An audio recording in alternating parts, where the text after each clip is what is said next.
and welcome to Richford Tonight. I'm Elizabeth Malone from Northwest Access TV, and tonight I'm sitting next to Susan Smolinski, who's the director of the Arvin Brown Library. Arvin A. Brown. Arvin A. Brown Library. We don't know what the A stood for, but it's pretty important. So tell us a little bit about what's going on at the library these days. Well, as a lot of people know, libraries are a lot more than books, so we've become centers for the community, and we have a lot of meetings and groups that meet here. We're used by Alcoholics Anonymous holds a meeting here, and we have the Richford Conservation Commission holds their meetings here. And then we also offer things like programs and classes. We have an ongoing art class that meets on usually Monday afternoons. They're on a little bit of a winter break, and you don't need any experience. It's absolutely free. They'll help you with your supplies, but if you want more supplies, you do need to bring those yourself, and they walk you through using different mediums with charcoal or with watercolors or with acrylics. Mm-hmm. So that's pretty neat. Yeah. So if I had a group and I was looking for a meeting space, are there any restrictions on using the library space? Just some basic common sense restrictions, because this is a town building.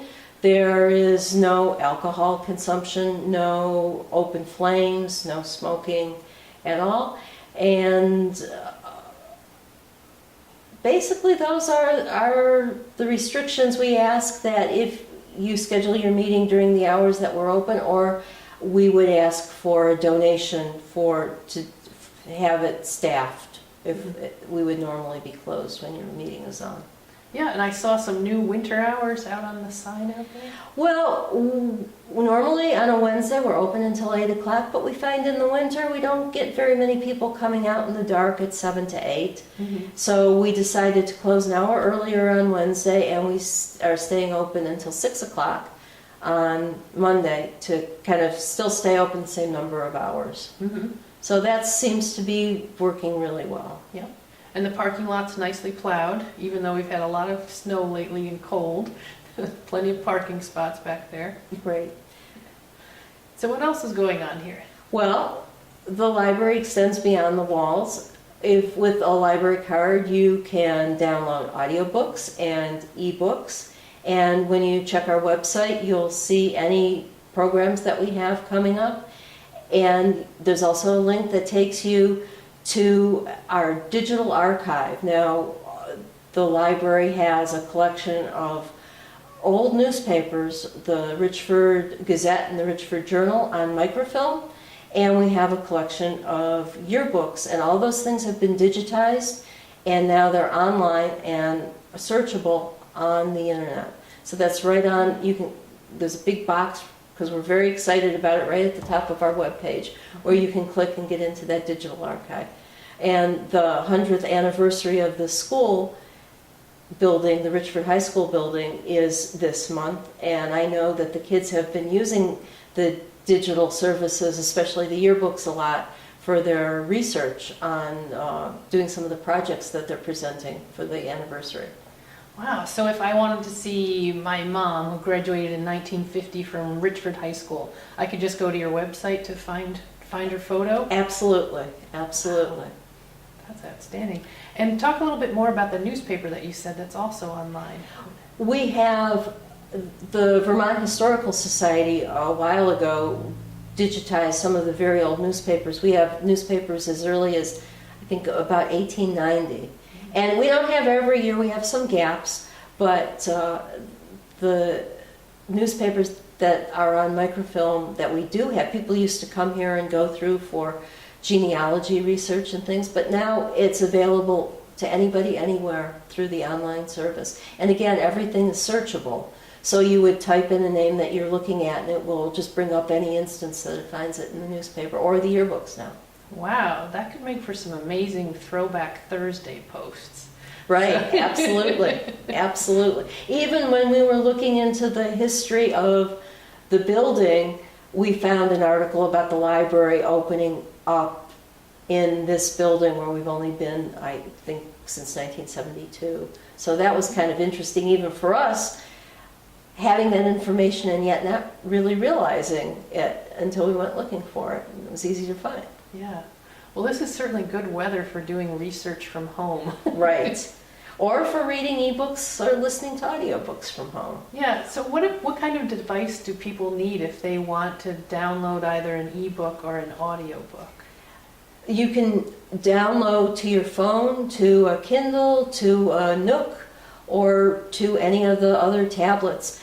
We use a company called Overdrive that hosts all our digital collections, and on their homepage there's a help menu that you just look up your device and it'll tell you what you need. Usually it's an app that you have to download, and you put that on your device, and we will give you your library card number, a long 14-digit number that you only need to use once, because then your device will remember it, and your password, and you can log in and browse and borrow what takes your fancy.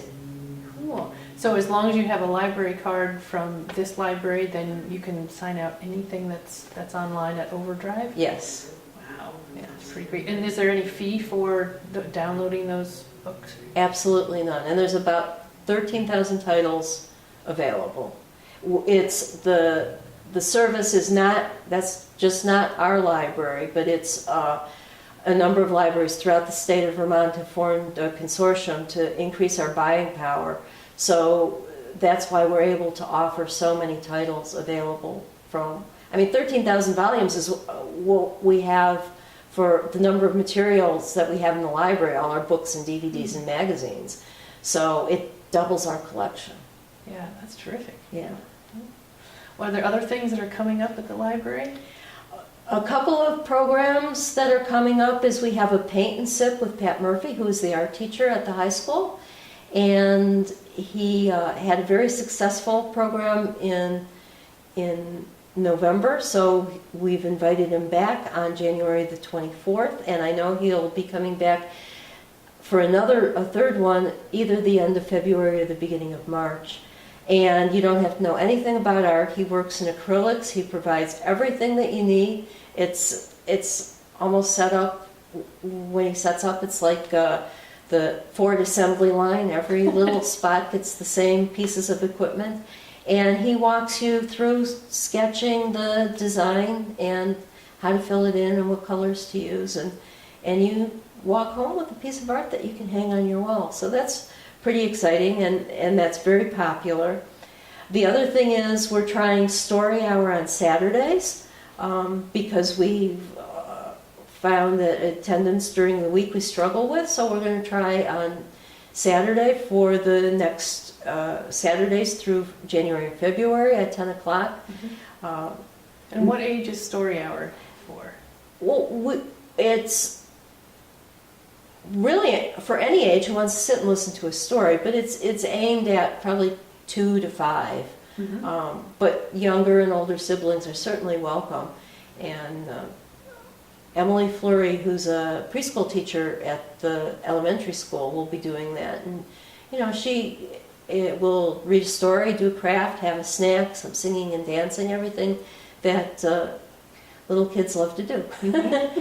And on February, I should check the calendar, but it's the weekend before Valentine's Day, so I think it's February 11th might be the Friday, and February 12th the Saturday. We're going to do a stuffed animal sleepover. So we invite kids to come on Friday and bring their stuffed friend, and they will have to fill out a babysitting questionnaire. What kind of snack does your animal like, and what's the bedtime ritual?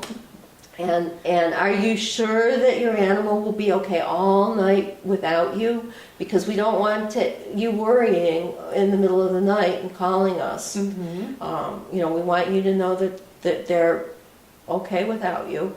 And then after they leave, all those animals, I know in past years they've gotten up to some crazy things, making slides down the bookcases and hiding in the card catalog drawers. And we take pictures of it all so that when the kids come to pick their animals up on Saturday morning, and we have a little breakfast, they get to watch a slideshow of all the things their animals did overnight. Wow. And they are pretty surprised because they say, oh, these guys are usually pretty good at home. I didn't know they could get in this much mischief. Wow, mischief at the library. Who knew? So that's one of our fun events. So, and that's about all we have on the near horizon. Mm-hmm. Great. And is registration required for any of the events? No, they're all just show up.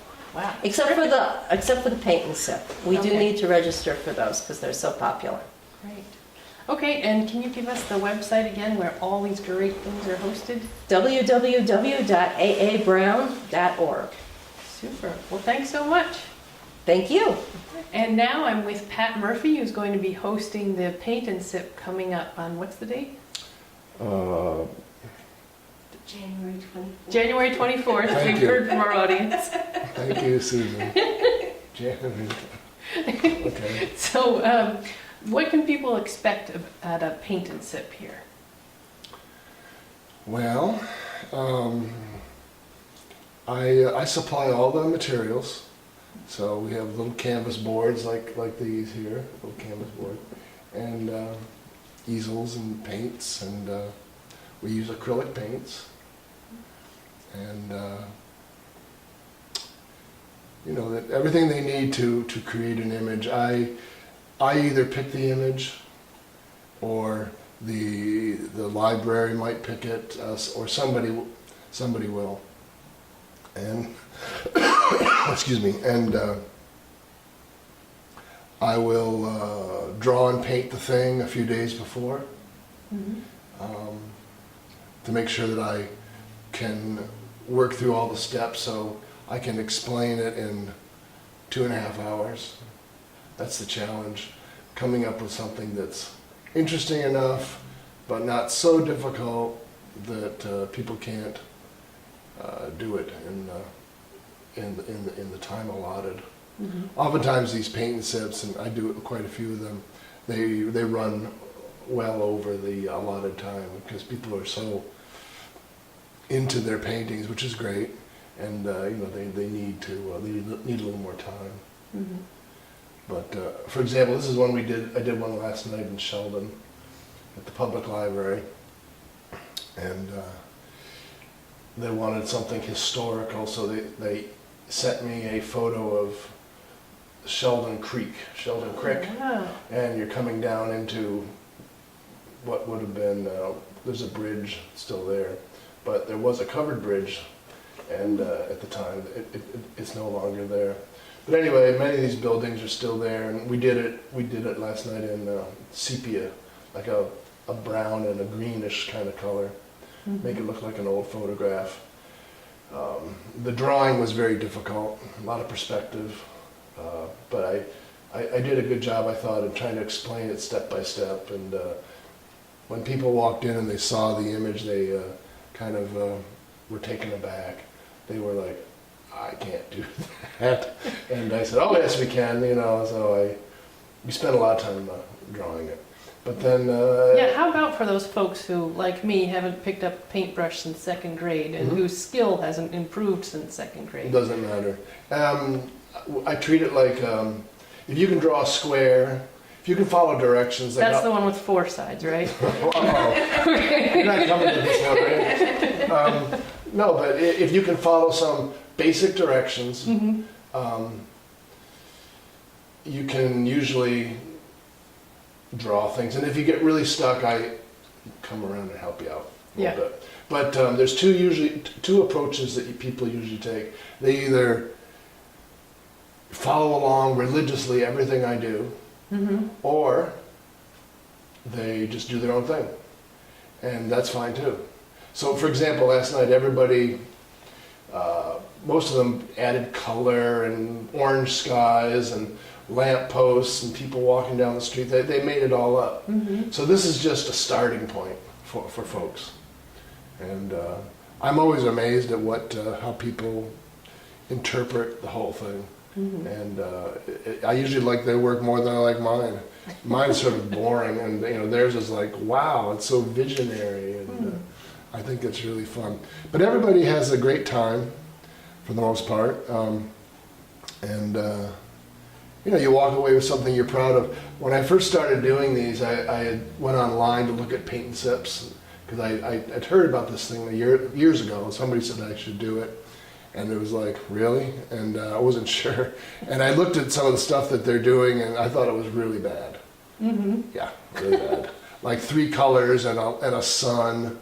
So it's just so simple and not very good. So I wanted to make it more interesting. Mm-hmm. So we do still lifes. We do we picked landscapes. We've never done a person, or maybe I should do that.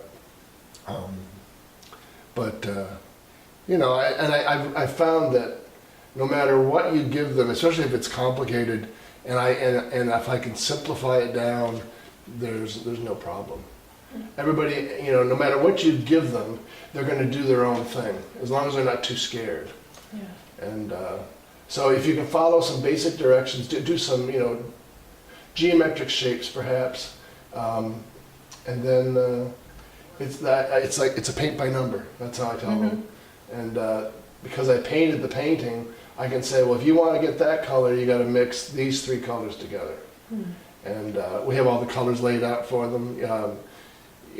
Primary colors, and they have to mix their own colors. Most colors aren't mixed, so they have to. So you walk away, you learn a little bit about drawing, you gain some confidence, and you learn how to paint. Mm-hmm. And most people, it's amazing how they can do it. Yeah, that's terrific. Yeah, I see lots of people post on Facebook like, here's my paint. Oh, sample. and they're so proud of it, and they should be, because they haven't done it in a long time, and Yeah. it's fun. So I'm doing one. Let's say you said the 24th here, and then and that's from 6 to 8.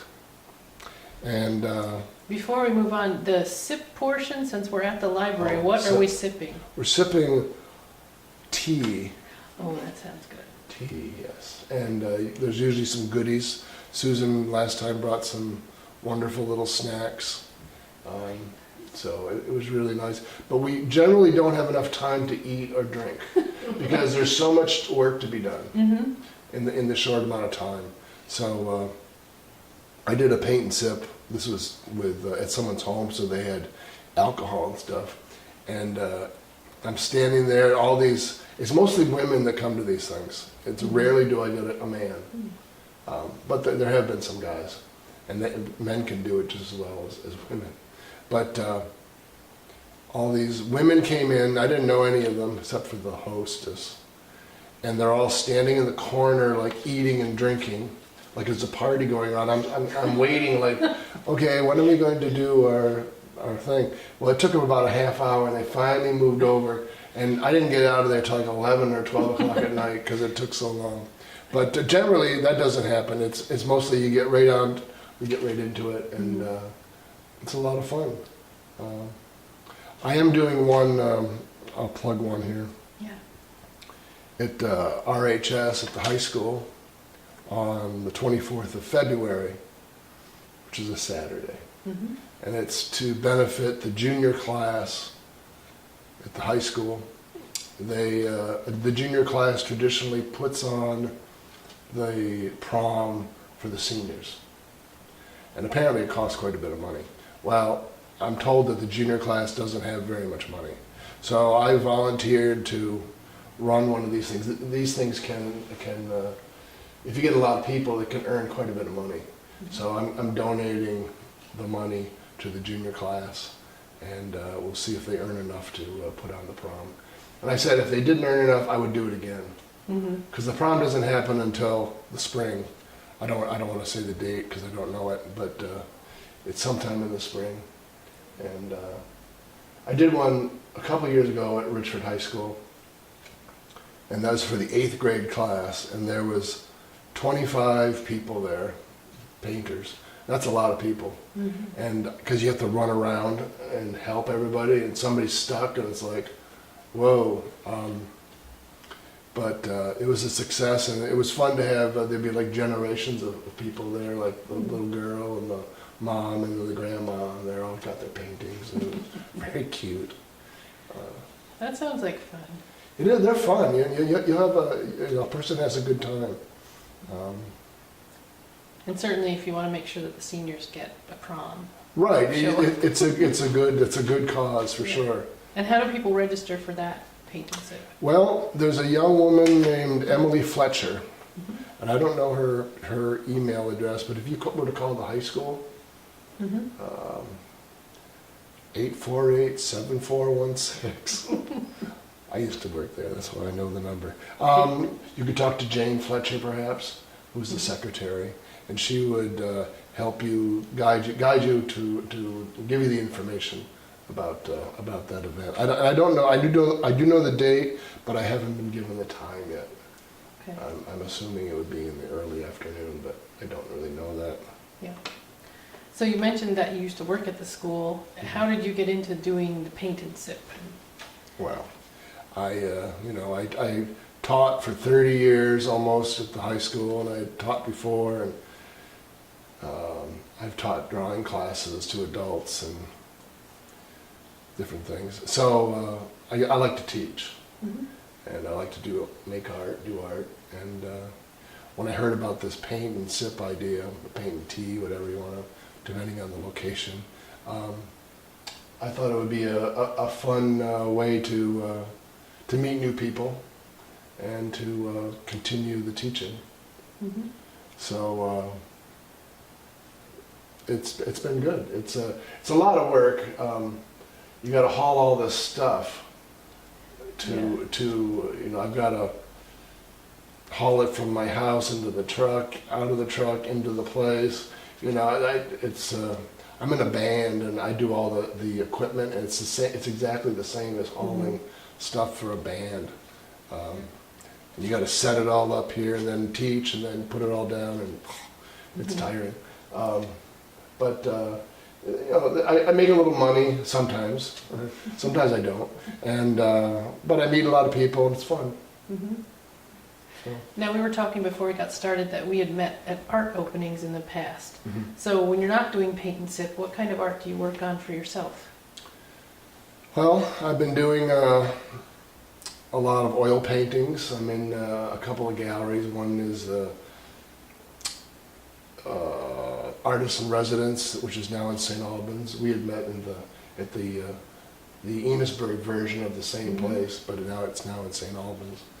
And I have some paintings there, drawings, and things. And then I also have some work in the Village Frame Shop in St. Albans. And I'm applying to different shows, and so yeah, I do a lot of painting, drawing. I do it every day. My latest, one of the things I've discovered is drawing. I have an iPad, and I draw on the iPad using my finger. There's an app called Brushes, and you can do amazing things. It's just like drawing, painting. It's all there, and it takes a little while to get used to. I had to be shown by a 7th grader how to use it, and it's like I had heard about this app, and I had it on the iPad, and the little girl was sitting next to me. I was in school, and I said, how do I do this? And she grabs it and she shows me how to do it, and ever since I've been doing it. No shame in that. No. It was really good. So how do you then present from something that you've done on an iPad? The only way you can present it, well, there's two ways. You can, it lives online, so you could put it on some sort of, Facebook perhaps, or you can, email it to friends. I do that, relatives and friends. And you can also have it printed. So I can email it to my printer, and he prints it. And, it depends on the size. And I've been a little disappointed with the prints. It's hard to make it look as good as the iPad. The iPad is backlit, so the colors have this certain look. And when you print it on paper, you've translated it into something else. It looks kind of like a silk screen. It's kind of, the colors aren't quite as vibrant, but it's pretty cool. Because you do the painting, hit a button, send it to your printer, you go over there and he's got them all printed, ready to go. It's like pretty cool. Yeah. Yeah. I'm also doing one, I'll plug another one in Sheldon, at the Sheldon Public Library. And they are on the first Thursday of every month. Wow. So you do a lot of them then. And this next one will be at February 1st, and it's 6 to 8 also. And they have donuts, and if you like donuts. If you like donuts and painting, we've got the perfect thing for you. Really, I mean, it's the donuts were really good. Maple donuts. No, it's I like to do art, and it's fun. It's fun. It's a lot of and it's exciting. There's always like one or two people that walk away from these paint and sips, like you can tell that they've been bit by the bug. They're so excited. Wow. Their eyes are like, wow, because they've done something that they didn't believe they could do. And I've had a few people that, no matter where I teach a class, they always come. I don't know how many paintings they must have at home. They must have a stack of these things. They've got their own gallery. Their own gallery. But they come all the time, and it's so much fun. And if I gotta say that if you didn't know how to do, you say you haven't done anything in a long time. If you came to about 8 of these classes, I guarantee by the end you don't need me anymore. You will go home and you can do all this yourself. So I feel proud that I'm trying to actually teach you something, teach a person something. Some of the paint steps are just, I don't know what they are. But they're not, the people aren't qualified, I don't think, to teach drawing and painting. But so I do it a more serious way. And so I feel I'm being more respectful of the people's time. So I assume that they want to learn something. And you can take away whatever you want. You can, if you're not there to learn much, well, you can still have fun. It's not like I'm grading you or something, There's no detention. There's no detention. Well, sometimes, but no. The only detention is I have to stay later to clean up. But no, it's fun, and I feel I do a really good job. So. All right. So thank you for coming in tonight, You're welcome. and good luck with the paint and such. Thank you. I want to see you there sometime. Yeah.